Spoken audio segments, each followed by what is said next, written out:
Marzo de 1987. Atenas se estremeció a las 14:37 como si la tierra hubiera decidido recordar algo viejo. El seísmo dejó grietas en paredes, libros esparcidos y el polvo de una biblioteca universitaria que había sido, durante años, un depósito de silencios. Entre los escombros y las estanterías derrumbadas, emergió una escena que nadie podría racionalizar de inmediato: un niño de 4 años, cubierto de polvo fino y con las manos aún agarrando fragmentos de pergamino, como si no quisiera soltarlos aunque la casa se desmoronara a su alrededor. Lo llamaron Nicolás Christótulos. Hijo de un panadero y una maestra de primaria, un niño que antes del desastre corría detrás de las baguetes de su padre por las callecitas del barrio, que apenas tartamudeaba frases en el griego moderno. Pero cuando los rescatistas lo encontraron, sus ojos tenían una extraña quietud, la quietud de quien ha visto más de lo que le corresponde a su edad. En el Hospital Evangelismos, entre camillas y monitores, la escena se volvió todavía más insondable. 3 días después del terremoto, cuando la ciudad aún olía a humo y a cemento roto, Nicolás despertó. Sus heridas eran leves, su memoria, aparentemente intacta. Lo que cambió fue el tono de su voz. Habló y no fueron balbuceos infantiles, pronunció palabras que helaron la sangre de quienes lo rodeaban. Filósofos Mecalí, dijo, con una cadencia que nadie en la sala reconoció como propia de un niño. La enfermera Sofía, curtida por 20 años de trabajo, sintió un escalofrío que no supo explicar. María, su madre, relató después la primera madrugada en que escuchó a su hijo conversar con aire como si tuviera interlocutores invisibles. Lo oyó decir, didáscale, potesa epistrepso, frases en una armonía arcaica, como si un texto antiguo encontrara voz en su garganta. María pensó que el sueño lo había trastornado, luego comprendió que no era sueño, era otra memoria que se imponía en su hijo sin permiso. El doctor Yanis Stavros, neurólogo de manos firmes y mirada analítica, fue el primero en percibir que aquello desbordaba la medicina rutinaria. En su consultorio colgaba una réplica de un papiro funerario egipcio, regalo de la facultad, un objeto más de decoración académica. Nicolás lo miró y, sin titubear, dijo con gravedad: este hombre murió de tristeza. Perdió su biblioteca en las llamas de Alejandría. El silencio que siguió fue un vacío pesado. ¿Cómo podía un niño de 4 años saber de la biblioteca que ardió hace siglos? Los días que siguieron fueron un deslizar entre asombro y miedo. Nicolás no imitaba lo que había escuchado en la tele ni recitaba nombres aprendidos en la escuela. Dibujaba con carboncillo como si su mano obedeciera a reglas que no eran de su tiempo, diagramas geométricos exactos, la espiral dorada, trazos que cuidaban proporciones como quien reproduce verdades. Su gesto al sostener el carbón parecía el de un copista antiguo. Los dibujos no eran garabatos, eran mapas de una mente que recordaba orden y medida. El rumor se hizo veloz. La noticia llegó a oídos del profesor Dimitris Komnenos, especialista en griego clásico de la Universidad de Atenas, un hombre que vivía rodeado de manuscritos y que creía en la paciencia del archivo. Komnenos aceptó acercarse al hospital con el escepticismo que caracteriza a los estudiosos, la convicción de que la evidencia debe demostrar, no impresionar.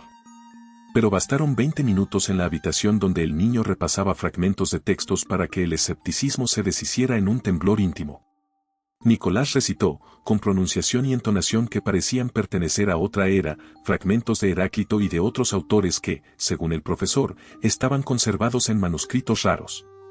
Son textos que apenas existen en 3 copias en el mundo, murmuró Komnenos, con las manos sujetas como quien intenta sostener algo que se le escapa.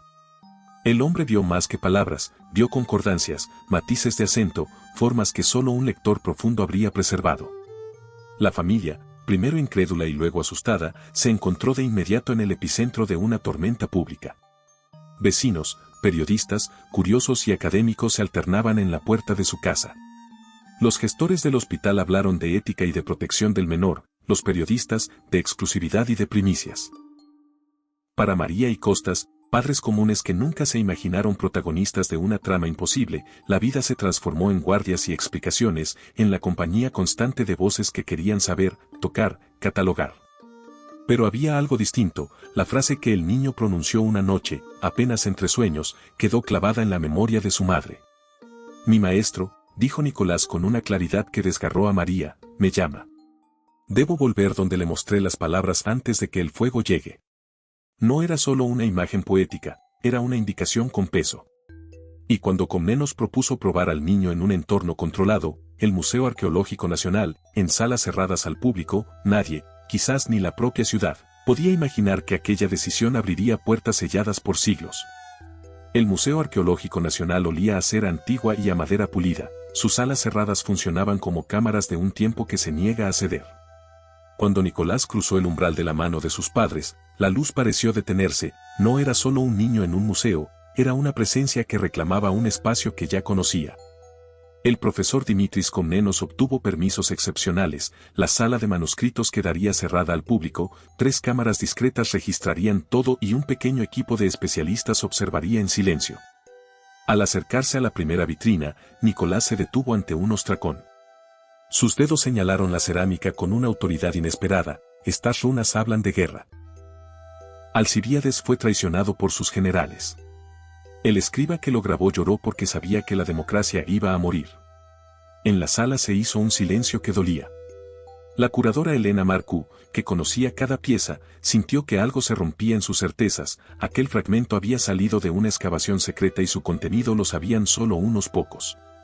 ¿Cómo lo sabía un niño de 4 años? No fue solo la referencia histórica, fue la musicalidad, la entonación de un griego antiguo que parecía nacer de mármoles y de archivos sellados. Lo condujeron a una vitrina con papiros. Nicolás los miró con reverencia y afirmó, mi maestro escribió esto. Habla del alma y de sus transmutaciones. Falta la parte importante, está enterrada bajo el templo. Las cámaras captaron cada palabra. Lo que siguió dejó sin respiración a los expertos, frente a imágenes en alta resolución de pergaminos apenas legibles, el niño tradujo con fluidez frases que investigadores tardaban semanas en reconstruir. Hubo un momento en que la voz de Nicolás cambió, se hizo más grave, pausada, como si otra presencia tomara cuerpo en su garganta. Quienes reprodujeron las grabaciones juraron oír una segunda voz, adulta y con fonética que los filólogos habían reconstruido para el griego del siglo VI a.C. Algunos intentaron explicar el fenómeno por sugerencia o artefactos técnicos, otros, más callados, admitieron que no tenían una explicación racional. La reacción fue inmediata. El museo cerró filas para proteger al menor y las piezas, se documentó todo y se restringió el acceso. La familia Cristótulos, por primera vez, se vio obligada a convivir con el temor público, reporteros en la puerta del hospital, fotógrafos intentando captar el rostro de Nicolás, voces que discutían sobre ética y divulgación. En un momento de calma, con un trozo de carbón el niño dibujó un plano. No era un garabato, era la disposición exacta del santuario de Apolo en Delfos, con cámaras subterráneas indicadas y una medida obsesiva, 2,3 metros desde una piedra determinada. Komnenos, que llevaba años estudiando Delfos, reconoció la precisión y, con voz temblorosa, dijo, es el santuario de Apolo. La decisión que siguió fue casi inevitable, comprobar en terreno.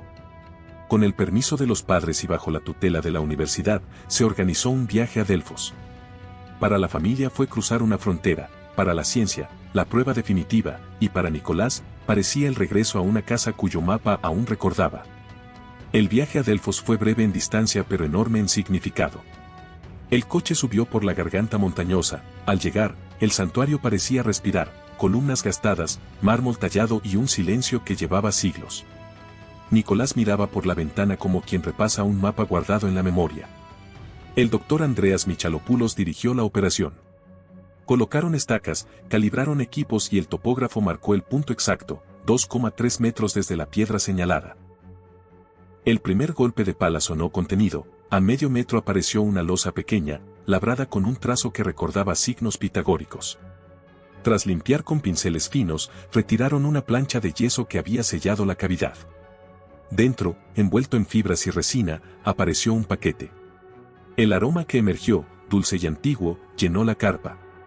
Desenvuelto con manos expertas, mostró hojas finas con inscripciones, fragmentos de cuero y una pequeña estatua de bronce de rasgos serenos. Los conservadores trabajaron con lupa y guantes. Al desplegar uno de los fragmentos mayores, las líneas hablaron de alma, ciclos de retorno y guardianes del saber. La traducción preliminar, leída en voz alta, dejó a los presentes en silencio, referencias a custodias y a lugares que conectaban en un mapa simbólico. Nicolás observaba en calma y, a veces, señalaba dónde retirar tierra o cómo apoyar una tablilla. Sus indicaciones, precisas, desconcertaban. Algunos pensaron que era intuición, otros, menos dogmáticos, admitieron la posibilidad de un conocimiento que escapaba a la explicación inmediata. El Dr. Weber, papirólogo alemán invitado por la universidad, sujetó el fragmento y emitió un sonido ahogado. La caligrafía es de una escuela cuya tradición se creía perdida. Esto cambia todo. Sus palabras circularon como un rumor eléctrico entre los presentes. A media tarde ocurrió un gesto íntimo e inesperado. El profesor Comnenos tomó la mano del niño y la puso sobre la estatua. ¿Reconoces a alguien?, susurró. Nicolás apoyó la palma y, mirándolo a los ojos, dijo con voz dulce: eras mi escriba. Escribías lo que yo dictaba. No temas, hemos cumplido parte del pacto. El silencio que siguió tuvo la densidad de un juramento. Las implicaciones técnicas y morales se asomaron de inmediato. El equipo debatió custodia, documentación y la conveniencia de divulgar resultados preliminares. Algunos propusieron enviar muestras al extranjero para datación, otros advirtieron que la salida de materiales fuera del país podía interpretarse como expolio. La discusión terminó en un acuerdo por escrito: cuidado en el manejo, notificación a las autoridades culturales y presencia de representantes locales en cada paso. Al anochecer, mientras los estudiantes redactaban informes y los guardias reforzaban la protección, un joven arqueólogo halló una pequeña placa metálica bajo la estatua. Estaba grabada con signos que no parecían mera decoración, tenían la cadencia de nombres. Al mostrarla al profesor Comnenos, este sintió un temblor en el pecho. Un trazo coincidía con una cicatriz que llevaba en la mano desde la juventud. Nadie dijo nada, pero las miradas se cruzaron con la sensación de que lo descubierto no sería solo un aporte académico, sino algo que llamaba por nombres conocidos. Esa noche, las tiendas junto al yacimiento parecían pequeñas luces frente a un horizonte antiguo. Los adultos debatían estrategias, los estudiantes consignaban cada detalle con manos cansadas.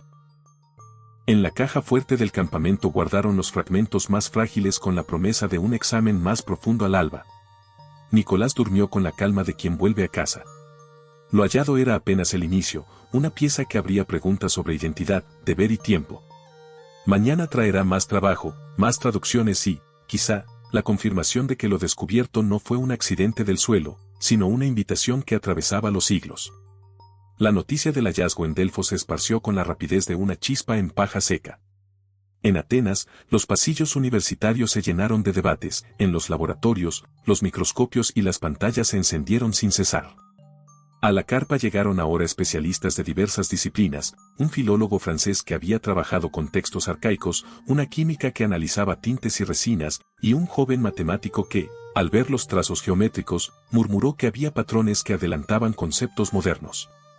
La cinta grabada en la carpa, las 47 minutos durante los cuales Nicolás había recitado y luego callado, fue reproducida hasta el vértigo. La grabación mostró algo imprevisto, en varios fragmentos la voz del niño parecía deslizarse hacia tonos más graves y en ocasiones se distinguía, bajo su respiración, una inflexión que los expertos catalogaron como probable reconstrucción fonética del griego arcaico. Se organizó un comité para analizar la cinta con rigurosidad forense. Llegaron técnicos de sonido y fonetistas que trabajaron a contrarreloj. Mientras tanto, la prensa convirtió el fenómeno en espectáculo y misterio. Titulares sensacionales cruzaron fronteras: el niño que habla con los muertos, la reencarnación en Delfos, los pergaminos que hablan por sí mismos. La familia Cristótulos, arropada por algunos y acosada por otros, empezó a sentir el peso de una fama no buscada. María y Costas alternaban la incredulidad con el cansancio. Proteger a su hijo se volvió una voluntad estratégica y una promesa afectiva. En el ámbito académico, las reacciones fueron tan apasionadas como encontradas. Hubo quienes pidieron publicar resultados parciales para abrir el debate, otros exigieron cautela y controles adicionales. El Dr. Weber, con su autoridad de papirólogo, pidió esperar a dataciones por radiocarbono y análisis de tinta. El profesor Comnenos, en cambio, sostenía que la coherencia entre la voz, los dibujos del niño y las coordenadas indicadas bastaba para tomar medidas inmediatas. La tensión escaló hasta que acordaron un plan: datación, análisis forense de audio, conservación inmediata y, sobre todo, la creación de un protocolo ético para la participación del menor. Fue en medio de esas negociaciones que ocurrió algo que cortó el aire en seco. Un pergamino, apenas visible entre los rollos, mostró una inscripción que mencionaba un nombre que nadie esperaba leer. Al traducirla con cuidado, el equipo descubrió que el texto estaba dirigido a Dimitrios, mi amado discípulo. El nombre resonó como un golpe en el pecho del profesor Komnenos, cuyo nombre de pila era Dimitrios. La coincidencia dejó a más de uno pálido. Para Komnenos fue una mezcla de revelación íntima y vértigo personal. La sala de trabajo se llenó de murmullos y alguna que otra lágrima. Los papeles y los sellos pasaron a un segundo plano. Lo que había emergido parecía por encima de la disciplina, una voz antigua que señalaba nombres contemporáneos, una continuidad que desdibujaba la frontera entre pasado y presente. Komnenos, con la voz quebrada, recordó sueños de juventud que lo habían perseguido, bibliotecas en llamas, manos que escribían a la luz de antorchas y la sensación de haber sido parte de algo perdido. Esa noche, en la casa de la familia, Nicolás se durmió con la calma de quien ha cumplido una tarea. Los adultos, en cambio, permanecieron despiertos hasta tarde, discutiendo medidas de protección, la conveniencia de implicar a las autoridades culturales y la necesidad de establecer límites mediáticos. Algo había cambiado, no era solo un descubrimiento arqueológico, sino el comienzo de una responsabilidad que obligaba a escuchar, a custodiar y a no sacrificar la dignidad de un niño en el altar del asombro. La mañana siguiente llegó cargada de formalidades y sellos oficiales. Un delegado del Ministerio de Cultura presentó credenciales y habló de protocolos nacionales. A su lado, un representante de la Universidad de Atenas enfatizó la necesidad de publicar resultados con rigor. No tardó en aparecer, sin embargo, una delegación internacional, conservadores italianos, un experto británico en papirología y dos jóvenes investigadores de una fundación privada que ofrecía recursos y condiciones para acelerar dataciones y restauraciones. La mezcla olía a ayuda y a negociación. La palabra colaboración sonaba a veces como un velo que ocultaba intereses distintos. En el campamento, la tensión tomó cuerpo. El profesor Komnenos, exhausto pero firme, exigió que cualquier oferta pase primero por la mesa mixta que abogaba por la custodia compartida. Para él, y para algunos colegas, la prioridad era la integridad de los materiales y la protección del niño. Otros, con miradas calculadoras, insinuaban que la urgencia de difundir hallazgos podía salvar o destruir carreras. El temperamento humano, en esos minutos, se mostró tan antiguo como las tablillas mismas, el afán de gloria y la responsabilidad se disputaban cada decisión. Mientras se discutía, los análisis preliminares arrojaron datos que complicaron aún más la escena. Una radiografía de uno de los rollos mostró capas superpuestas de tinta y borrados intencionales. Alguien, siglos atrás, había reescrito o protegido pasajes. Un análisis químico detectó pigmentos raros y una mezcla de resinas que los conservadores situaron en rutas de intercambio mediterráneas poco esperadas. Cada resultado era una invitación a replantear rutas culturales y a desbordar mapas académicos establecidos. En medio de la burocracia y los informes, la vida íntima de los Cristótulos se hizo tenue y cotidiana, María velando a su hijo, Costas intentando mantener la normalidad entre entrevistas y turnos en la panadería, y el niño que, por momentos, parecía desaparecer por completo dentro de sus ojos claros. Había episodios en que Nicolás hablaba solo en fragmentos de arcaico o murmuraba indicadores, nombres de pueblos, medidas y fechas. A veces, en la penumbra, repetía fórmulas numéricas que algún matemático joven empezó a anotar con fascinación y miedo, parecían claves con ritmo propio. El doctor Weber, riguroso y propenso a la incredulidad, pidió tiempo y más pruebas. Pero hubo un día, en que la arqueología dio un paso que nadie esperaba, una pequeña cámara lateral, indicada por una secuencia en uno de los fragmentos, dio con una bóveda sellada. La apertura fue lenta y ceremonial. Cada quita de tierra parecía levantar un juicio del tiempo. Al descubrirse el interior, un contorno metálico mostró la base de otra estatua diminuta y, junto a ella, un rollo perfectamente enrollado y protegido por una cápsula de cerámica. El hallazgo alteró los roles. La arqueología volvió a ser gesto sagrado y los científicos, guardianes temblorosos. La lectura inicial del nuevo fragmento multiplicó el asombro. En él se nombraban lugares que no estaban en los mapas convencionales, rutas de intercambio entre colonias y sodalidades de aprendizaje que sugerían una red intelectual antigua y expansiva. Más desconcertante aún fue que el texto contenía una instrucción explícita sobre tiempos de retorno y un calendario que, si se leía en concordancia con observaciones astronómicas, señalaba ciclos que alcanzaban hasta la era moderna. Para muchos, la idea de un plan milenario que cruzara eras fue demasiado. Para otros, una hipótesis fecunda. En los días siguientes, la presión externa creció en intensidad. Llegaron correos anónimos con ofertas económicamente tentadoras, un par de llamadas insistentes pedían exclusividad en cobertura mediática. Hubo quien propuso trasladar muestras a laboratorios extranjeros para acelerar resultados y quien lo vio como una fuga inevitable de patrimonio. Las conversaciones se volvieron ásperas, la mesa mixta tuvo que reforzar acuerdo de confidencialidad y protocolos de custodia física y legal. La sensación de que algo más grande, con recursos y agendas, miraba desde fuera, se hizo palpable. En casa, María empezó a escribir en el cuaderno donde antes anotaba palabras sueltas de su hijo. Ahora registraba sueños, variaciones en el humor y episodios en que Nicolás pedía regresar a la escuela o a la sala donde está la luz. Esa bitácora se volvió un documento frágil pero esencial, no era solo un inventario de anécdotas, sino un mapa emocional de la vida de un niño que, sin buscarlo, se había convertido en puente entre eras. Cuando alguien habló de publicar de inmediato, María recordó la frase que le había dicho su hijo, «Mi maestro me llama». Y supo, con punzante claridad, que algunas puertas exigen más que curiosidad, piden cuidado. Las semanas siguientes fueron una sucesión de decisiones difíciles. Los acuerdos firmados, las cartas con membrete oficial y las visitas programadas pusieron a la familia Cristótulos en un estado de vigilancia permanente. Cada llamada podía ser una oferta, una amenaza o una petición urgente, cada visitante, un especialista o un oportunista. María aprendió a filtrar voces, priorizar la voz de quienes pedían cuidado sobre la de quienes prometían gloria. En medio de ese torbellino, surgió una presencia inesperada y silenciosa. Eleni Papadopoulou, una mujer retirada que vivía en las laderas próximas a Delfos y que, según contaban los lugareños, conservaba historias de su familia transmitidas en voces que no siempre eran solo memoria. Llegó al campamento con un termo de té caliente y una mirada que pareció medir el alma de todos. No era académica, era custodio de un habla local, de refranes y nombres. Al ver los fragmentos, no leyó letras pero sintió ritmos. Se quedó horas mirando a Nicolás y, al final, dijo con la voz baja de quien no necesita demostrar, él recuerda lo que aquí se cuida. No es dueño de la voz, es su mensajero. Trátenlo con manos suaves. La intervención de Eleni alteró el tono de las conversaciones. Su pedido, que la comunidad local fuera considerada en cada decisión sobre los hallazgos, encontró eco en algunos conservadores y generó resistencia en quienes pensaban en expedientes, publicaciones y financiamiento.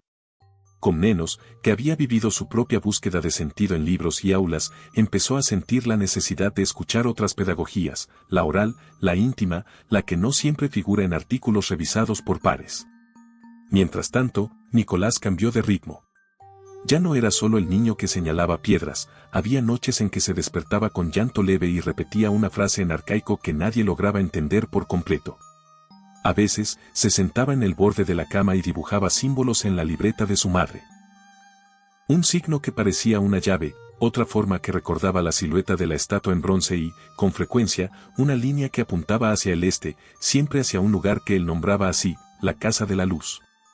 Cuando le preguntaban, Nicolás cerraba los ojos y decía, allí dejé lo que prometí.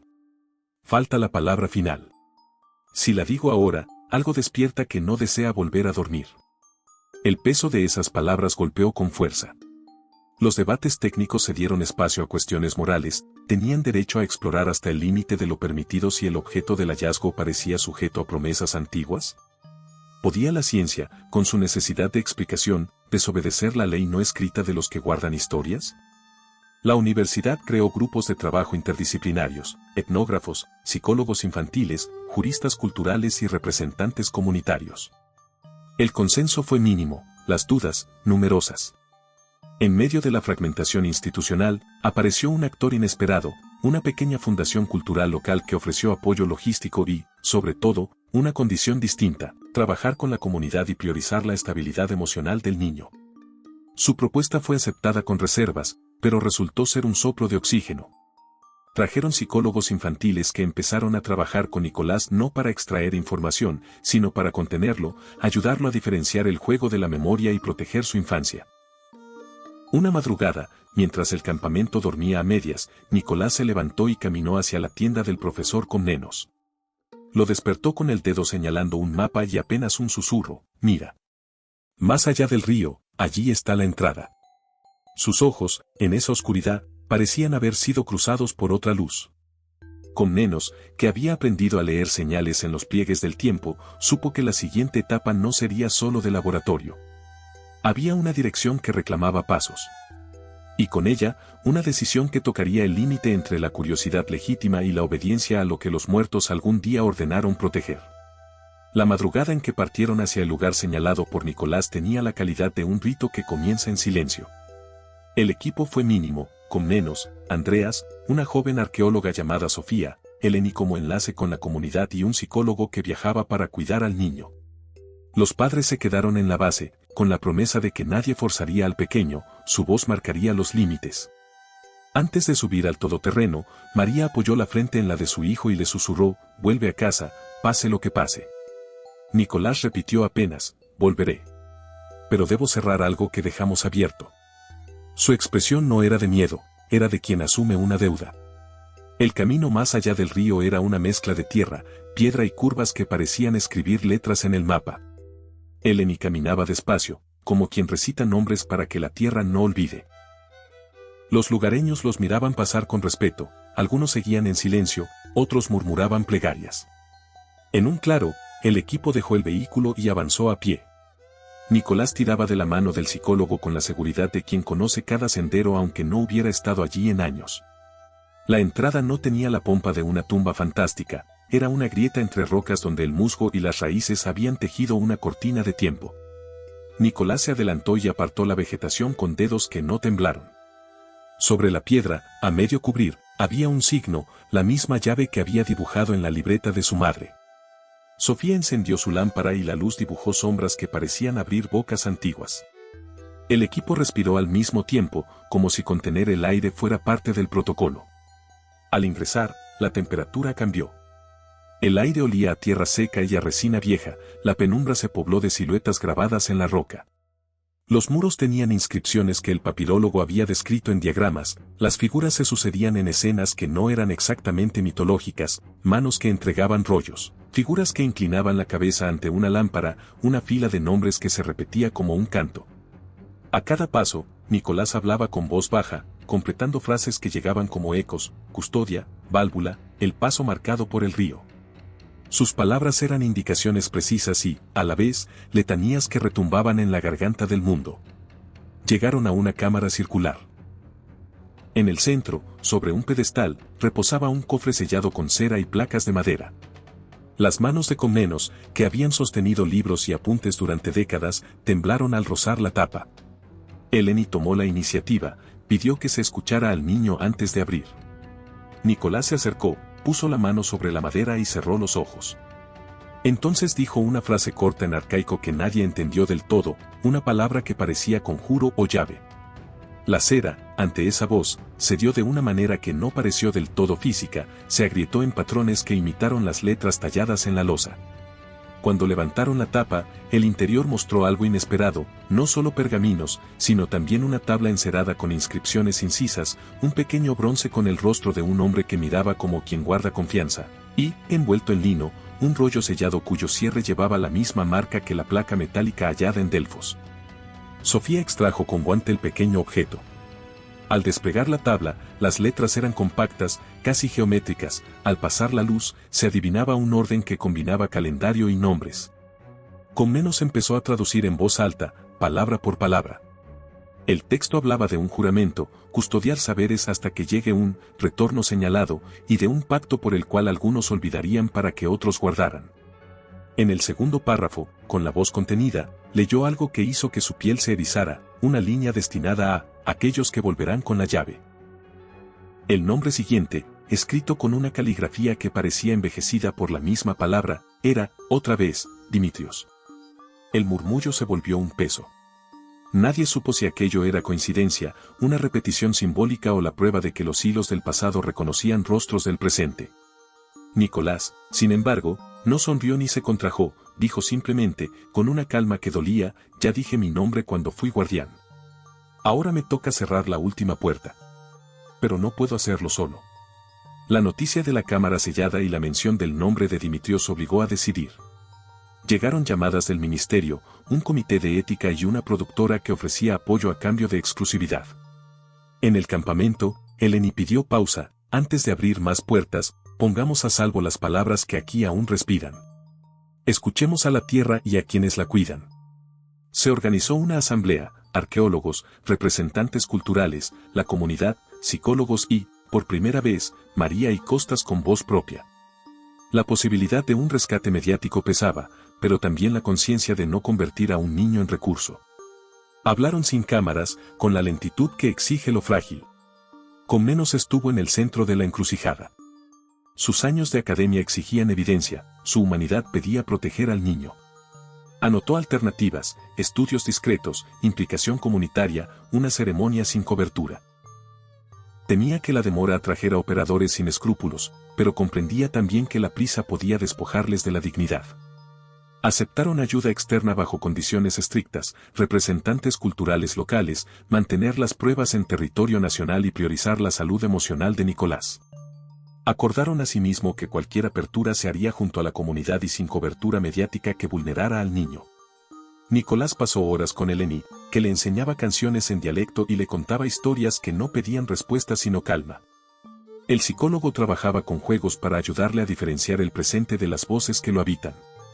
María escribió en voz baja en su cuaderno, si la palabra despierta, que lo haga junto a manos que la acaricien, no que la vendan. Lo leyó como plegaria y mandato. La mañana de la intervención fue sin fanfarrias. El equipo reducido cruzó la grieta con Eleni y el psicólogo, la familia quedó en la base. Comnenos pidió que nadie grabara y que los móviles quedaran fuera. En la cámara circular el cofre aguardaba con su silencio. Abrieron con cuidado. La tabla encerada se deslizó y Sofía extrajo el rollo sellado. Al desenrollarlo apareció una cadena de caracteres, fórmulas, listas de nombres y una frase central más oscura que ocupaba el centro con tinta densa. Comnenos leyó en voz baja, a quien venga con llave, pronuncia la palabra en el umbral y escucha, no fuerces la memoria que pide olvido. La frase resonó como mandato antiguo. Nicolás, junto a la mesa, dijo algo que nadie esperaba, la palabra final no es mía. Es de la comunidad que la guardó. Yo la llevo, pero no la invento. Su tono no fue de renuncia sino de respeto. El plan cambió, la palabra se pronunciaría en un acto colectivo, con la comunidad presente y sin medios. Se invitó a ancianos, custodios y a quienes mantienen la memoria oral para que formaran parte del rito. Se trazaron protocolos, respeto al niño, tiempo para su descanso y la posibilidad de detener el acto si alguien percibía riesgo. Quedó, sin embargo, una pregunta afilada en el aire: ¿qué ocurriría si la palabra despertara algo que no deseaba volver? Algunos respondieron con silencio, otros con el murmullo de plegarias. Comnenos recordó entonces una línea que aparecía en varios fragmentos: no quebraréis los sellos por vanidad. Nadie quería ser quien formulase la última respuesta. El tiempo, por primera vez, pareció pesar tanto como la historia. Esa noche, en la base, la comunidad se reunió en ronda y cantó. No fue una celebración mediática sino una vigilia antigua, voces que nombraban nombres, que pedían permiso. Nicolás durmió más tranquilo, arropado por manos que ya no pedían explicaciones. Mañana traerá la palabra y, con ella, la prueba de que algunos portentos son responsabilidad compartida. El día amaneció claro, pero con una luz que parecía contenida, como si supiera que observar no era lo mismo que mirar. La comunidad llegó temprano. Ancianos con manos recias, mujeres con pañuelos, jóvenes que habían crecido escuchando las historias de Eleni. No hubo cámaras, solo voces que traían poemas y nombres. En la plaza improvisada los científicos dispusieron mesas con las piezas, pero el corazón de la ceremonia fue la gente, su presencia, sus rezos, sus silencios marcando tiempos. Se trazó un umbral simbólico frente a la cámara circular. Allí se colocó la tabla encerada, el rollo sellado y la pequeña estatua de bronce. Nadie buscó protagonismos, la idea era respetar el mandato surgido del texto, que la palabra no fuera mero instrumento de espectáculo. Se habló poco, los ancianos recitaron listas de nombres, recordaron oficios, constataron que la custodia había sido, durante generaciones, una responsabilidad comunitaria más que un ejercicio académico. Hubo lágrimas y sonrisas contenidas. María mantuvo a Nicolás cerca, tomándole la mano con fuerza, como quien anuda un cordón para que no se suelte. El momento culminante no fue una palabra soltada en el aire, sino una conversación que sucedió en voz baja. Los custodios propusieron un modo antiguo, que la palabra se pronunciara por capas, primero el pueblo, después los sabios, luego el niño si él lo deseaba. La decisión fue tomada por consenso, la comunidad hablaría primero, ofrecería lo que había de suyo, los académicos dirían lo que entendían, y, finalmente, el niño sería invitado, pero sin presión. Nicolás escuchó. Sus ojos, más abiertos que nerviosos, reflejaron la seriedad de quien comprende un deber que no eligió. La vigilia comenzó con nombres. Uno a uno, los mayores pronunciaron palabras en dialectos que los jóvenes apenas recordaban, fueron invocaciones a la tierra, a los ancestros, a pactos antiguos que no tenían firma y, sin embargo, estaban escritos en costumbres. Luego los científicos leyeron fragmentos traducidos con calma, explicando significados, fechas, riesgos.